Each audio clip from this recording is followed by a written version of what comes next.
Hooray! Welcome to the channel. My name is Victor, and I'm going to be your anchor for this series. We are currently done with all of the content for the Ethical Hacker series. If you check the playlist, we have done Module 1 up to, this is Module 2, Module 3, Module 3, then Module 4. This is Module 4. This is Module 5, 6, 7, 8, 9, 10. So, right, this is going to be premiering in about 5-6 hours from now. Now, we are done with quite a lot, and we've gone through some ethical hacker labs. We've looked at how to set up your virtual machine, how to investigate the Kali Linux system.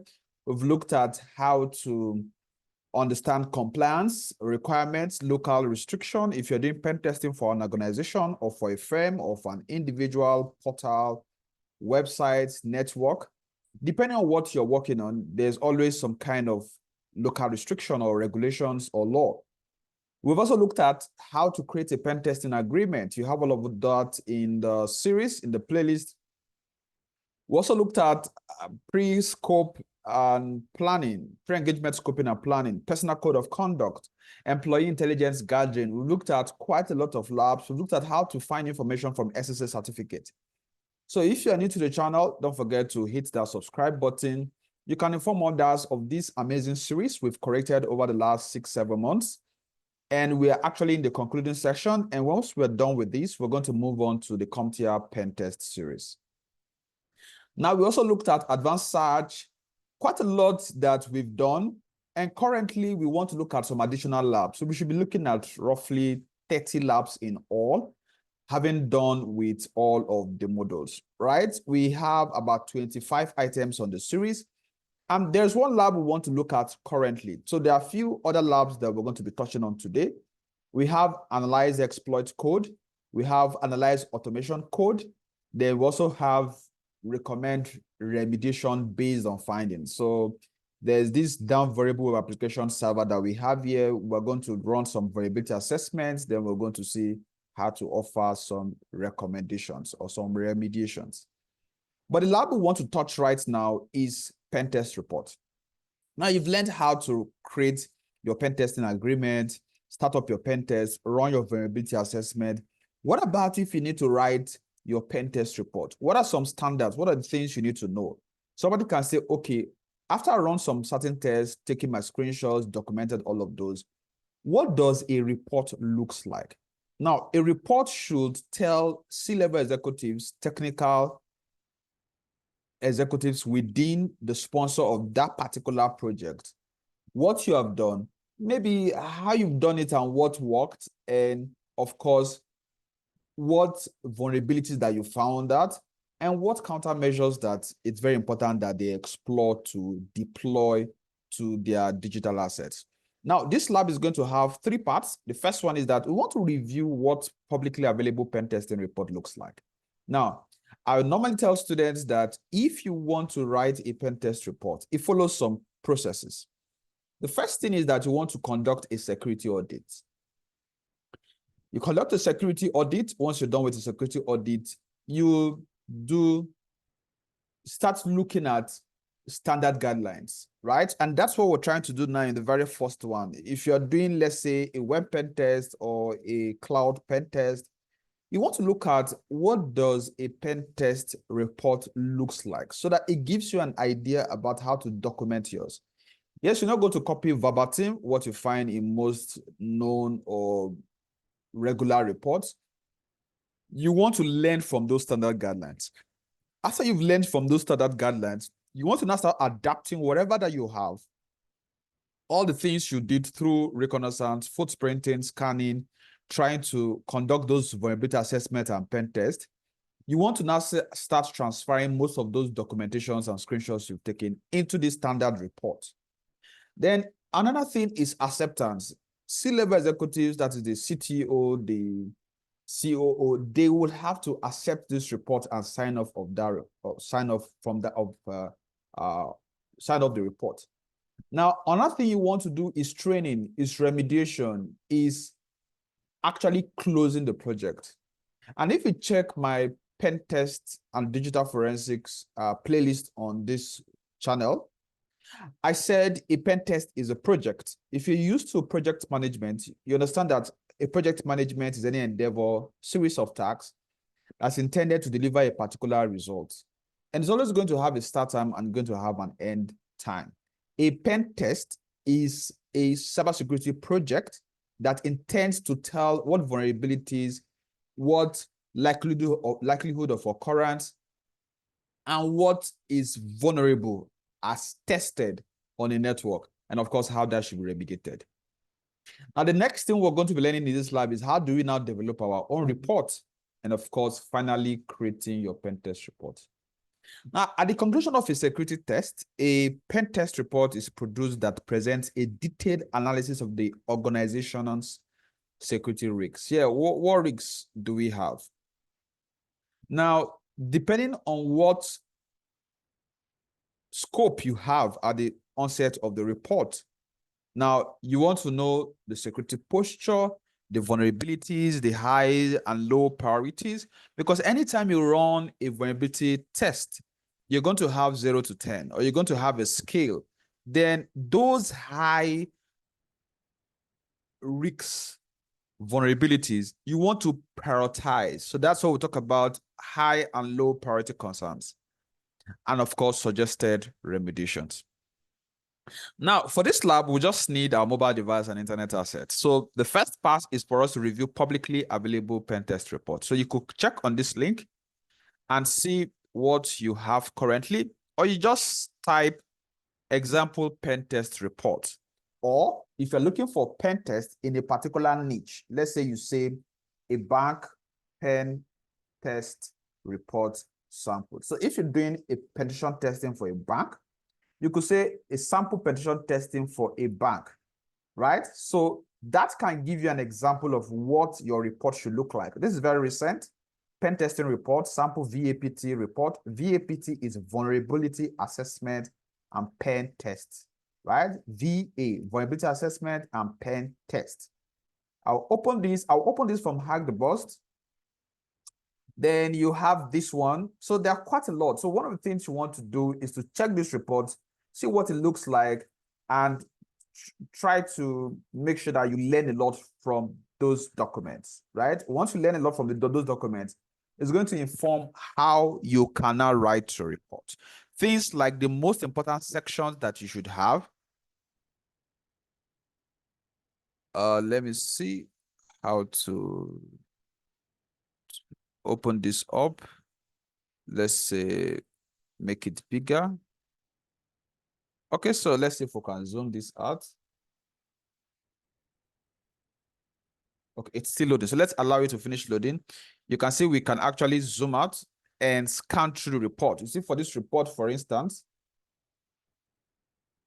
it has a table of content, it's 52 page. It has executive summary, scope of assessments, that's to tell what and what are you going to be testing. Resolution statistics, pen test details, vulnerabilities, and of course, appendix that's going to have some risk scores, some screenshots, and all of that. So you see a detailed report, right? I might drop some links of this in the description of this video I'm making. Then, of course, you have this Hack the Boss. This is 37-page report. Now, it spells out what the content of a pen test report can look like. You have statement of confidentiality, you have engagement contact, you have executive summary, you have network, pen test, internal networks. Of course, this is going to be based on your scope, right? Your scope is not going to tell how you're going to break in the actual test. Of course, remediation summary, the short term, medium term, long term. So I find this very interesting. Then, of course, at the end of the day, you have changes, post cleanup, and some of the things that have been done. So statement of confidentiality. So I love this because it has very, very detailed information, right? So this is what a pen test report can look like. You see this from GitHub. So you have sample penetration testing. Let's reload this page. Then you have this one. Okay, we've examined up to like 2, 3. So like I said, just go to Google, type sample penetration testing report for a consulting firm, sample penetration testing for a bank, sample penetration testing. As you examine most of those pen testing reports, it will not give you insight on what to work as regards your own. I think you could just download this raw file and examine. It's not going to be so different from the other ones I have opened up. Now, select and view at least 3 different pen test reports. You should find additional examples.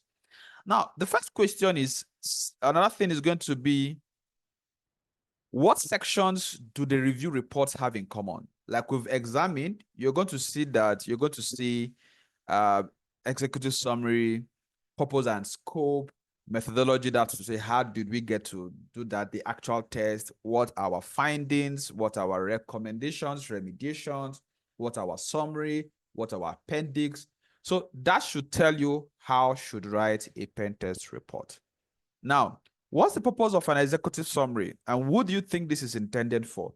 Now, for every pen test report, you should have an executive summary that's going to tell what the overview of the entire report is like. So this is going to be for non-technical executives, those not the CTOs, maybe the COOs and the CEOs, if they need to understand what is happening and if they need to take strategic decisions, that aspect of the report is for them. So it's just going to tell, okay, we identified so number of vulnerability out of how many vulnerabilities that we tested. We found this vulnerable. Okay, by the engagement contract we had, we've proceeded to patch ABCD, or we're going to patch ABCD within the next 30 days. Then we can patch this in the next 90 days and all of that. So very, very high level detail that is going to help them tell what just happened. You find that here. Then for this one also, if you check what the executive summary looks like. So, okay, I think here, right. So it just tells the approach. We did a black box, in the earlier section of this ethical hacker series, we talked about the black box, the white box, and the gray kind of. We also looked at credential testing and non-credential testing. We also looked at known environment and unknown environment. So these are concepts that we've already explained before now.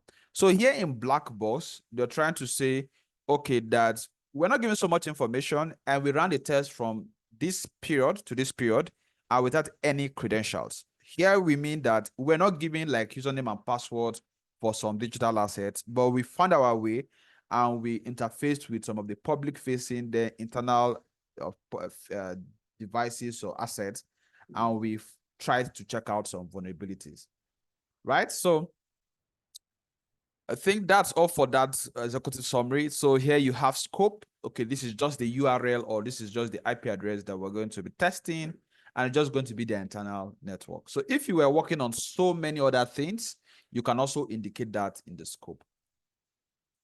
Okay, so what's the purpose of that executive summary? So it's just to provide summary findings, right? Summary findings so that they can understand the entire report without actually reading it.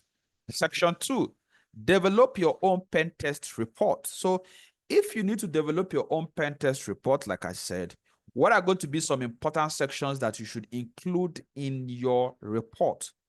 Executive summary, purpose and scope, methodology, findings, recommendations, and of course, as many that you find very worthy. Now, the question is, for each section, what are you going to be having in each of those sections? So for executive summary, this is what you want to have. You want to have very, very high level non-technical information for non-technical readers. Then your purpose and scope, you want to tell, what are you testing? Staff security awareness, internet connected servers, internal networks, cloud servers, web servers, network servers. Do you want to do some social engineering? Do you want to check embedded systems? Do you want to check IoT systems? What are you actually checking? Are you checking their mobile devices? Do you want to see how vulnerable they are, especially for companies that give out mobile devices and use mobile enterprise management suites to like manage all of those devices, especially if they deploy people to the field and they want to be able to control all of that. You could still check out to see if there are still inherent vulnerabilities that are there. So for scope, you want to tell based on the engagement what you actually checked. Testing process and procedures. This is just like your methodology. So what did you do? How did you do it? Right? So did you do the social engineering test? And did you do web scanning? Was it done? And how was it done? Did you check for wireless, wired vulnerabilities? And what was the procedure? Then major findings. You want to talk about all the things you found out, right? The things that are of least concern, medium concern, very high concern. You also want to talk about remediations. You know, some people think if when you do a pen test, you just test and you go. No. The reason why you engage to do a pen test is to tell us what is wrong and tell us what we need to do. So in the engagement, if the engagement includes patching and fixing, then after this first phase, you cannot go ahead to, once they've signed off, to now start fixing all of those patches and fixing all of those vulnerabilities you found out based on priorities. But you don't just run a test, series of tests, and tell the organization you're done. No, you have to say what you found out, what are some of the remediations, and what can be done. Then, of course, you summarize and conclude. Now, in section 2, let's look at assign content to report sections, right? So you see in recommendations, the general rule is that you hire a security manager, you want to strengthen your admin security controls, all of the administrative controls, the technical controls, policies, procedures, user agreements, penalize unauthorized devices and pages. You want to have a guideline, a kind of policy that doesn't just tell what to be done or what's not to be done. You want to also want to have a policy that backs and also bites. So any policy that does not penalize or does not tell what should be done to whoever that isn't doing what needs to be done, then you see that it's not going to make so much sense. Recommendations are going to include quite a lot based on what you find out. Okay, so if we go by these, some of our answers are going to be that for summary, you want to have company growing pains and what led to some of those vulnerabilities and what you should change to have new success. For summary, you also want to tell what the overall security posture is like. For purpose and scope, you want to have some of these goals. For test results, you want to tell what you found out, right? For instance, hidden web page found with poor input validation, vulnerable to code, command, and SQL injection. What did you find out? You want to tell us that. Processes and procedures, right? So how are things done? So because vulnerabilities are not only in your tools, you can find vulnerabilities in your process, in your procedures, in your people, and in your systems, right? Okay, I think that's all for section 2. Let's look at section 3. The next thing is to organize your pen testing report. So this can be daunting, but understand that it follows through a process. You get a scope, you get it signed off, you begin testing according to your scope, you document, take screenshots. Once you're done, you learn from standard guidelines, then you draft your own report. I think if you have questions, you could ask in the comment sections, or if you're taking this training as a mentorship or as an internship, you could ask in the chat room and you're going to get answers. If you're also interested in joining our internship program, you could do well to contact us via email or via the WhatsApp you have in the channel. Okay, that will be all from my end. Thank you very much and awesome day ahead. So I'm going to be bringing you more labs for this same ethical hacker series before we go to pen test.